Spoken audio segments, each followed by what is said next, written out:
Assalamualaikum warahmatullahi wabarakatuh. Salam sejahtera untuk kita semua. Shalom, Om Swastiastu, Namo Buddhaya, dan salam kebajikan. Perkenalkan, Faisal Al-Farizi, NPM 2107 1010 dari kelas Hukum Internasional E. Di sini saya beserta rekan-rekan kelompok saya membuat video dalam rangka penugasan yang membahas topik tentang negara sebagai subjek hukum utama dalam hukum internasional. Seperti yang kita ketahui bersama bahwa negara merupakan unsur penting dalam pelaksanaan hukum-hukum internasional yang ada. Jadi, ketika kita membahas tentang hukum internasional, kaitannya erat dengan subjeknya, yaitu sebuah negara. Hal ini berkaitan dengan komunikasi, berkaitan dengan bagaimana menjalin relasi antar satu negara dengan negara yang lain. Yang dapat kita ketahui bersama bahwa hal ini bertujuan untuk menjadikan hubungan antar negara ini menjadi lebih baik dan dapat menciptakan perdamaian seperti cita-cita negara pada umumnya. Untuk pembahasan selanjutnya dapat saya serahkan ke rekan saya. Manusia sebagai makhluk sosial tentunya memerlukan hubungan antara manusia dengan manusia lain. Dalam hubungan ini bisa berupa komunikasi antara sesama manusia di kehidupan bermasyarakat dan bernegara. Di hubungan ini tentunya perlu diatur dalam undang-undang agar terciptanya suasana yang aman, tentram, dan nyaman. Suasana yang aman, tentram, dan nyaman ini dapat terwujud karena adanya hukum internasional. Hukum internasional ini berfungsi untuk sebagai suatu upaya perdamaian. Dalam hukum internasional ini, negara ialah subjek utama karena dalam hukum internasional membahas tentang hak-hak dan kewajiban-kewajiban negara. Lalu, negara yang dimaksud dalam sini adalah negara yang berdaulat dan mempunyai pemerintahnya sendiri. Tidak hanya itu, negara di sini yang dimaksud adalah negara yang memiliki militer, politik, ekonomi yang kokoh, dan juga harus mendapatkan pengakuan dari negara-negara lain. Lalu untuk sejarah terbentuknya negara, di sini ada beberapa teori tentang terbentuknya negara, yaitu teori kontrak sosial, teori ketuhanan, teori kekuatan, teori organis, teori historis, teori hukum alam, dan teori kedaulatan hukum. Asal mula terjadinya hukum ini dibedakan menjadi dua, yaitu terjadinya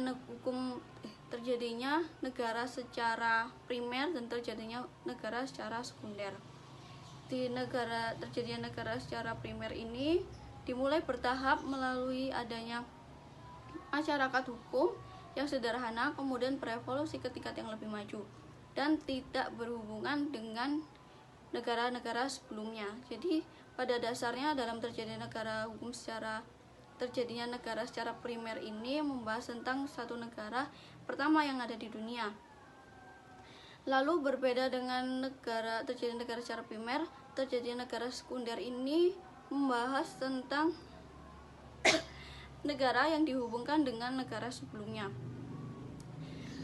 Terjadi negara secara sekunder ini dilihat dari sudut pandang yuridis dan menurut teori ini suatu entitas belum dapat dikatakan suatu negara walaupun sudah memenuhi unsur-unsur konstitutif, karena yang menjadi titik fokus dalam teori ini adalah suatu pengakuan dari negara-negara lain. Pengakuan ini dibedakan menjadi tiga, yaitu pengakuan de jure, pengakuan de facto, dan pengakuan atas pemerintahan de facto. Assalamualaikum warahmatullahi wabarakatuh. Perkenalkan, nama saya Sultan Raffi Nanda Besari dengan NPM 21071010220. Sini saya akan sedikit menjelaskan tentang bentuk negara dan aturan hukum internasional. Yang pertama yaitu bentuk negara. Setiap negara memiliki bentuk negara yang berbeda-beda. Bentuk negara sendiri dibedakan menjadi dua bagian, yaitu bentuk negara kesatuan dan bentuk negara serikat. Saya akan menjelaskan bentuk negara kesatuan. Bentuk negara kesatuan merupakan bentuk negara yang dimana kedaulatannya bersifat tunggal dan tidak memiliki negara bagian di dalamnya. Negara kesatuan menyerahkan kepada pemerintahan pusat untuk menjadi otoritas yang tertinggi, sementara wilayah-wilayah di bawahnya hanya menjalankan kekuasaan yang diberikan oleh pemerintah pusat. Contoh dari negara kesatuan yaitu negara Indonesia yang merupakan bentuk negara kesatuan. Selanjutnya yaitu bentuk negara serikat berbeda dengan bentuk negara kesatuan yang dimana negara serikat merupakan gabungan dari negara-negara bagian yang menjadi sebuah negara berdaulat. Negara bagian tidak memiliki kedaulatan. Berbeda dengan negara kesatuan, negara bagian memiliki kepala pemerintahan sendiri dan memiliki kewenangan untuk membuat aturan-aturan atau undang-undang, tetapi harus merujuk pada konstitusi dasar negara serikat tersebut. Negara merupakan subjek hukum dari hukum internasional.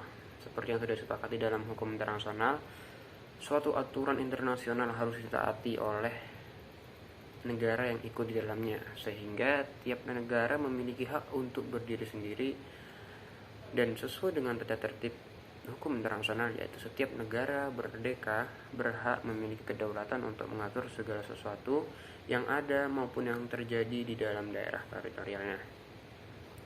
Selanjutnya saya akan membahas tentang aturan hukum internasional. Menurut pasal 1 Konvensi Montevideo tahun 1993, unsur pembentukan suatu negara ada 4 unsur, yaitu adanya populasi atau penduduk, adanya wilayah, dan adanya pemerintahan yang berdaulat, dan adanya pengakuan dari negara lain. Dalam proses berbentuknya suatu negara, keempat unsur tadi harus sudah terpenuhi agar bisa disebut sebagai sebuah negara. Pada hukum internasional, jika suatu negara ingin diakui bahwa dirinya adalah sebuah negara oleh negara-negara yang lain, maka negara tersebut harus memiliki semua syarat utama berdirinya suatu negara, yaitu memiliki sebuah wilayah, yaitu yang dari daratan, udara, maupun lautan. Sehingga menurut hukum internasional, dalam membentuk suatu negara harus memiliki unsur-unsur yang ada dalam pasal 1 Konvensi Montevideo tahun 1993 tersebut. Itu saja dari saya, kurang lebihnya saya mohon maaf. Assalamualaikum warahmatullahi wabarakatuh. Assalamualaikum warahmatullahi wabarakatuh. Perkenalkan, nama saya Salman Noval Haq, NPM 21071010-211. Di sini saya akan menjelaskan tentang atribut negara dan cara perolehan suatu negara. Yang pertama saya akan menjelaskan tentang atribut negara. Atribut negara biasanya menggambarkan suatu karakteristik fisik suatu negara yang sangat mempengaruhi dalam pengambilan kebijakan luar negeri di hukum internasional. Ada 7 atribut negara. Yang pertama adalah ukuran negara, yaitu mencakup tentang seberapa besar wilayah negara itu. Semakin besar wilayah negara itu, semakin mempunyai kekuatan yang lebih tinggi daripada negara-negara yang lebih kecil. Atribut nomor 2 adalah sumber daya alam. Sumber daya alam suatu negara sangatlah penting karena dalam kehidupan bernegara, negara sangatlah membutuhkan sumber daya alam yang mencukupi. Jika sumber daya alam mencukupi, maka semuanya akan berkembang secara cepat dan efisien. Yang ketiga adalah geografis, yaitu tentang letak wilayah. Yang keempat adalah demografi, cenderung ke arah karakteristik suatu masyarakatnya. Yang kelima, sistem politiknya. Yang keenam, kapabilitas militer. Yang ketujuh, kapabilitas ekonomi. Yang saya akan bahas selanjutnya adalah cara perolehan negara. Wilayah suatu negara merupakan bagian yang penting dalam suatu negara, bahkan menjadi salah satu unsur yang harus dimiliki jika ingin mendirikan suatu negara. Contoh dan cara perolehan suatu negara ada 6. 1. Penaklukan atau pendudukan. 2. Penarikan. 3. Pelepasan diri atau proklamasi seperti yang terjadi di Irian Jaya. 4. Pencaplokan atau penguasaan. 5. Peleburan. 6. Penyerahan. Terima kasih. Wassalamualaikum warahmatullahi wabarakatuh. Selanjutnya saya akan menjelaskan mengenai doktrin dan juga hak dan kewajiban dari sebuah negara. Yang pertama, doktrin. Doktrin merupakan sebuah ajaran pada suatu aliran politik dan keagamaan serta pendirian segolongan ahli ilmu pengetahuan, keagamaan, ketatanegaraan secara bersistem khususnya dalam penyusunan kebijakan negara. Doktrin juga merupakan bagian dari penegasan kebenaran. Di dalam ilmu hukum, doktrin didefinisikan sebagai pendapat para ahli hukum terkemuka yang dijadikan dasar dalam pelaksanaan hukum. Salah satu doktrin di dalam di dalam hukum ialah doktrin tindakan negara. Tindakan negara merupakan pemeliharaan kepentingan negara dan rakyat secara spontan dan tersendiri oleh penguasa tinggi dan rendah.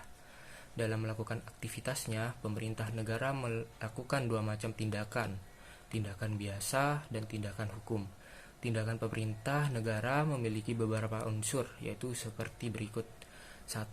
Perbuatan itu dilakukan oleh aparat pemerintah dan kedudukannya sebagai penguasa maupun sebagai alat perlengkapan pemerintah. Yang kedua, perbuatan tersebut dilaksanakan dalam rangka menjalankan fungsi pemerintahan. 3. Perbuatan tersebut dimaksudkan sebagai sarana untuk menimbulkan akibat hukum di bidang hukum administrasi.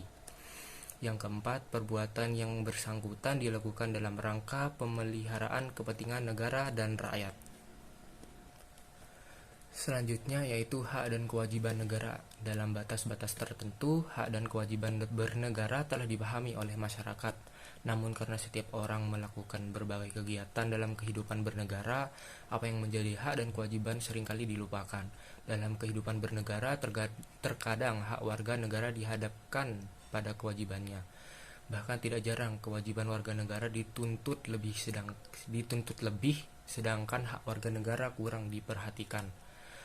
Hak dan kewajiban negara terhadap warga negara pada dasarnya merupakan hak dan kewajiban warga negara terhadap negara.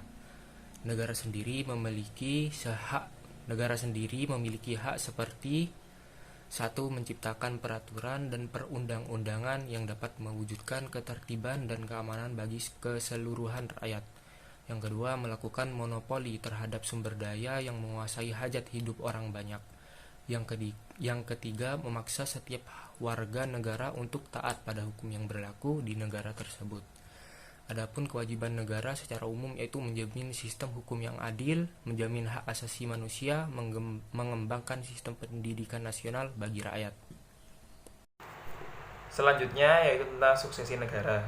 Apa sih suksesi negara itu? Suksesi negara singkatnya adalah peralihan hak dan kewajiban terhadap satu negara ke negara yang lain. Sebagaimana bentuk tanggung jawab terhadap pelaksanaan baik itu secara hubungan internasional maupun pelaksanaan kewajiban sebagai satu pihak dalam perjanjian internasional. Ada beberapa faktor yang mempengaruhi suksesi negara ini dilakukan, yaitu kemerdekaan yang telah diproklamirkan oleh suatu negara, pemisahan negara, perpecahan antar negara, dan peleburan. Kalau kita melihat kasusnya, ada beberapa referensi yang dapat kita ambil contoh, yaitu tentang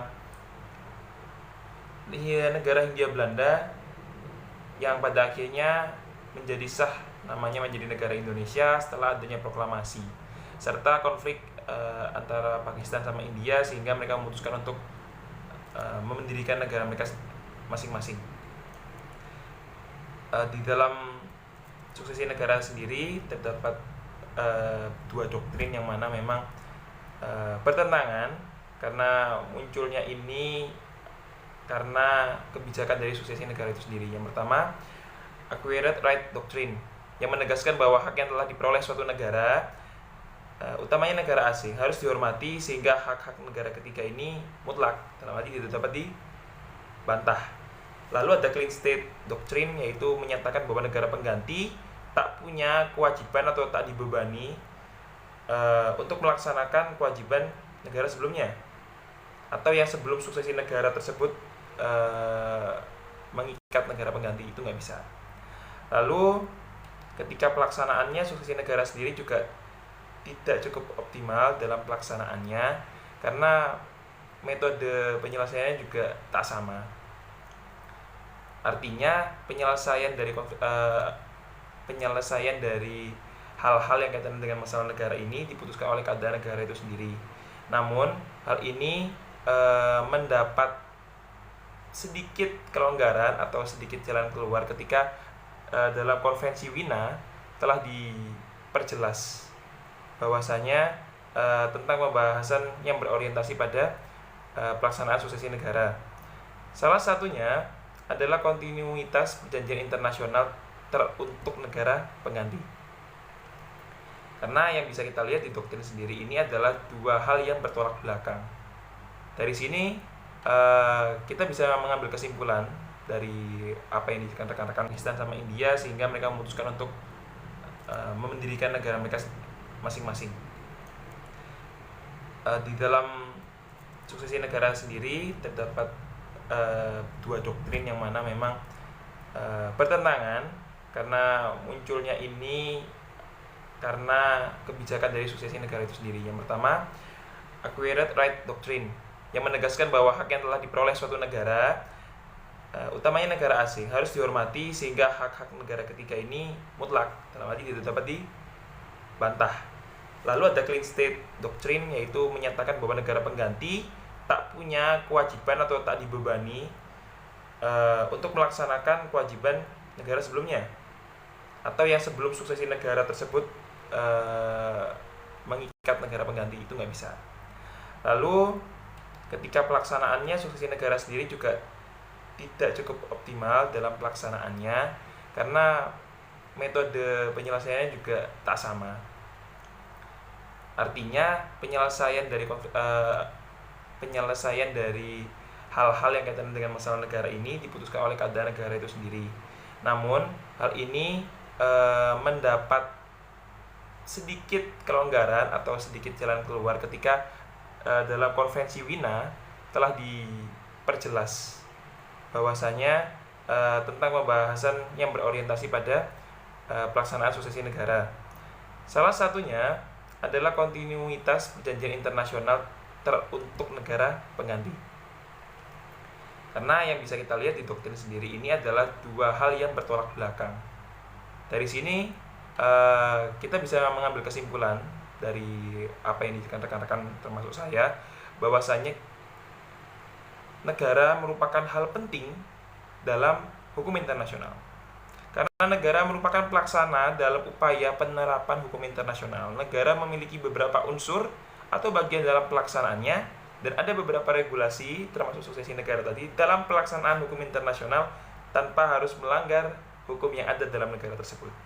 Memang ada beberapa hal yang bertentangan, ada beberapa hal yang memang tidak bisa dilaksanakan secara penuh, namun pada akhirnya orientasi dari adanya hukum internasional sendiri adalah untuk menjaga perdamaian antar satu negara dengan negara lain.